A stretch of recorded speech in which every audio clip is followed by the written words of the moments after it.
Welcome everyone to Weekly News and a DW Main Major Tidbit, and the topic for this video is Sara, inendorso si Aimee. Itim ang buhay ng mamamayan. Itim ang kulay ng budhi ng nasa katungkulan. Itim ang kulay na nakikita ng ating tanggulan. Ayun ang sinabi ni re-electionist Senator Aimee Marcos at Vice President Sara Duterte sa kanilang bagong campaign ad na bumabatikos sa mga nagtataas na bilihin ng ating mga kababayan, krimen at hindi kaalyansa. Ano po yung expectation nyo sa ginawang pag-endorse sa inyo ni VP Sara doon sa inyong candidacy? Sa tingin nyo, malaki ang maitutulong nito, ma'am? Well, hindi ko naman naisip yun. Sa totoo lang, biglaan na lang kami. Pareho kaming nakalimot na may kampanya pala. Kaya't eto nga, nung dumating siya, sabi namin, pagkatapos nung pagpupunta niya sa kanyang abogado, ako naman sa mga hearing, ako naman talagang abalang-abala na kung maaari, kuan na magkampanya na kami, nakalimutan namin. So, ora-orada, the following day, nag-shoot na lang kami. Biglang nakalimutan namin lahat ng politika na abala tayong lahat dito sa pagdampot kay Presidente Duterte.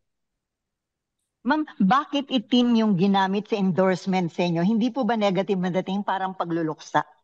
Yun na nga, sabi ko nga, bakit nga ba itim? Siya nagpupumiglas na talagang kinakailangan itim.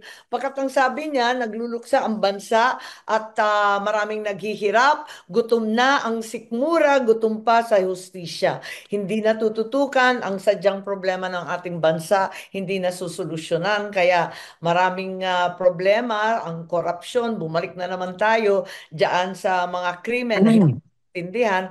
Kaya para sa kanya, luksa daw. Nag-iisip nga kami ng maigi kung paano gagawin, pero nagawa naman ng paraan at yung itim simbolo na ipaglaban ang tama, itama ang mali. Kunyari, nasurpresa tayo. I mean, oh my gosh. I'm so shocked right now. Oh my God. Itim. Ipaglalaban tayo ni Aimee Marcos. Itim ngayon ang kulay ng bansa. Sa gutom at krimen, nagluluksa. Gutom na ang sikmura. Gutom pa sa hustisya. Kinigipit ang hindi kaalyansa. Marami ang nagsasalita. Pero sino lang ba ang may ginawa? Sino ang may ginagawa? Itim ang kulay ng pakikiramay. Itim ang kulay ng pakikiisa. Itim. Laban ang tama. Itama ang mali. Iboto si Senator Aimee. Itiman number 39 sa balota, Senator Aimee Marcos. Inendorso ni VP Sara si Senator Aimee Marcos after much speculation nang hindi sinama ni Sara si Aimee sa mga inendorsong PBP laban candidates, which is kind of weird. Kasi again, ang dami niyang pinagagawa. Wala kaming napag-usapan, ma'am, about endorsement ni Senator Aimee Marcos. Basta, let me just express my gratitude to Senator Aimee Marcos for opening the Senate investigation, no? Para siguro hindi na maulit at para napapag-usapan siya sa loob ng ating pamahalaan at para mailagay officially, no, yung mga posisyon ng iba't ibang tao, iba't ibang sektor. Kasama din yung posisyon ko as Vice President at yung document na galing sa Office of the President na pirmado ng ating Pangulo. Sayang nga I was just about to start clowning on her, start clowning on Aimee dahil sa kanyang pila'y tumamang ka sa dalawang ilog. The Marcos loyalist and the freaking, ano tawag doon? Dutertards or ano tawag sa mga DDS, basta ganit. Baga parang namamangka siya sa dalawang ilog. Tapos walang mapupuntahan kasi naghalit sa kanyang kapatid niya at naghalit din sila Aimee. Kasi lalo siyang bumababa sa survey. Ayun yung pinakamalaking indikasyon na the kind of rowing on two rivers isn't freaking working. And sayang, kung siguro mga isang linggo pa, siguro nakapag-joke pa ako patungkol sa kanya. But anyway, that's besides the point. Nagulat naman ako nung nagalit na nga kasi nga siguro hindi nagkakasundo. Yung mga sagot, hindi tumutugma. Hindi ko nakasalanan yun. Malay ko ba kung anong isasagot nila? Ngayon, paano nagalit? Kasi naalanganin na ako, hindi ako napunta. Gusto ko pa naman, over-prepared na nga ako pumunta doon sa Tacloban Rally. Hindi ako pumunta. Tapos, mabuti na lang pala hindi ako pumunta at hindi na ako binanggit. Kaya ako nalaman. Wala po tayong nadidinig na anumang salita mula sa Pangulo. Siya lamang po ang nagsasalita ng mga bagay-bagay na katulad ng ganyan. Siguro yan po yung kanyang pananaw. Pero sa Pangulo po, wala po tayong madidinig. Medyo alamanin rin ang kanyang dating kasama sa Alyansa para sa Bagong Pilipinas, ang administration slate ni President Ferdinand Marcos Jr. na si Camille Villar, anak ni aspiring Congresswoman and Senator Cynthia Villar, kapatid ni current Senator / dating DPWH Secretary Mark Villar, at the richest Filipino / dating Senador, House Speaker at Presidential aspirant Manny Villar. To the point na maraming ugong-ugong na ilalaglag na ng alyansa sina Camille at Amy sa kanilang alyansa with the possible inclusion of Kiko Pangilinan and Bam Aquino as their replacement sa Bagong Pilipinas. A rumor that was completely dispelled by the candidates at ng campaign manager ng alyansang si Toby Tiangco. Kay Kong Toby siguro.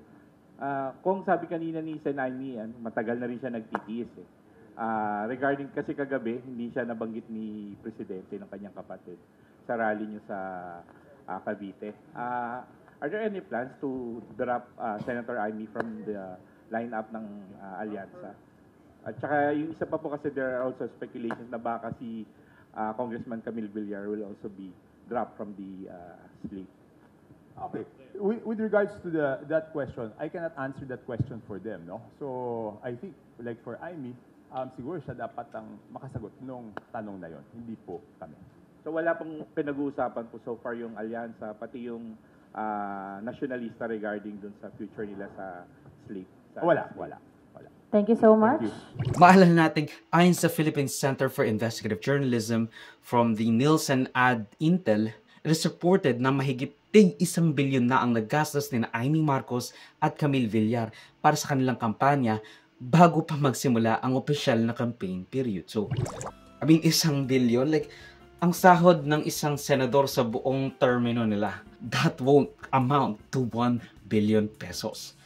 Grabe, ang saklap nun kasi dalawa sila na tig 1 bilyon.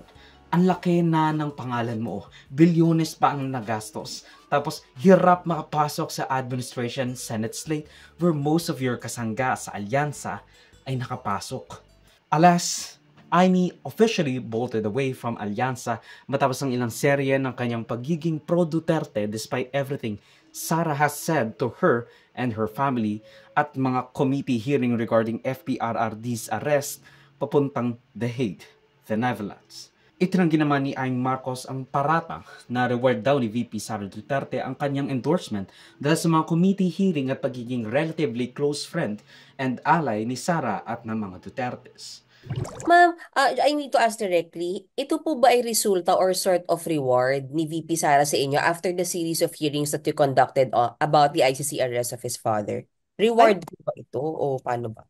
Ay, hindi ko naisip yun. Hindi rin niya naisip. Talagang nag-uusap na kami noon pa. Sabi niya, tsaka na akong mga ngampanya. Ayoko nang umikot nitong eleksyon na to. Pero yun nga, nung pabalik niya sa Hague, inutusan yata sila ni Senator Robin, ni Presidente Duterte na mangampanya at tulungan ng mga kasangga.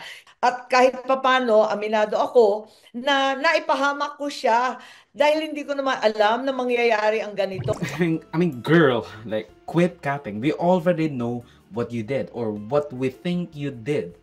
And that's all that matters.